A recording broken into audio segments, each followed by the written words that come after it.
Ішкі істер департаментте жас полицейлердің слеті өтті. Оған облыстан 47 маман қатысты. 2 күнге жалғасқан шарада тәртіп сақшылары физикалық дайындықтарын сараптап, арнайы сертификатқа ие болды. Тақырыпты тілшіміз тарқатады.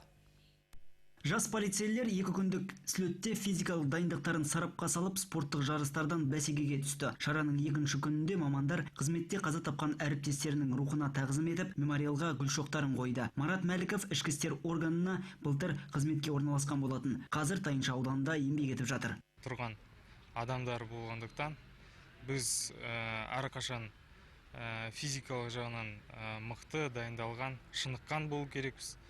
Сол себепті кеше Солтүстік Қазақстан облысы ішкі істер департамент полигонында жаттығулар, оқулар өтті. Онда Макаров пистолетінен ату, Калашников автоматынан ату болды. Әртүрлі жаттығулар жасадық. Сондай-ақ бұл күні слетқа қатысушы тәртіп сақшылары мен полиция ардагерлері аллея ашты. Ағаш көшеттерін отырғызып, қаланы көгалдандыруға өз үлестерін қосты.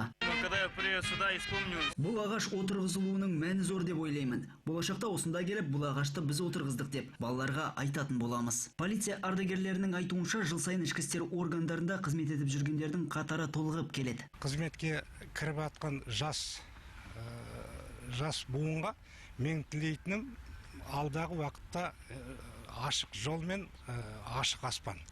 Өмірін осы органда, ішкі істер органдарында қызмет істеуге арнаған болса, алдағы уақытта өздері бұлай бақылау жасап, өздерін тәрбиелеп, үлкендерді тыңдап, ылғи осылай үйренумен сөйтіп сыну керек. Слеттің қорытындысы бойынша барлық мамандар арнайы сертификаттарға ие болды. Салтанатты шара барысында облыстың бас полицейі Берік Біләлов тәртіп сақшыларына сәттілік тілеп, ішкі істер органдары арасында өткен жарыстың жеңімпаздарын марапаттады. Кейін жиын концерттік бағдарламаға жалғасты. Аманжол Нұртазин, Азамат Жантурин, ақпарат.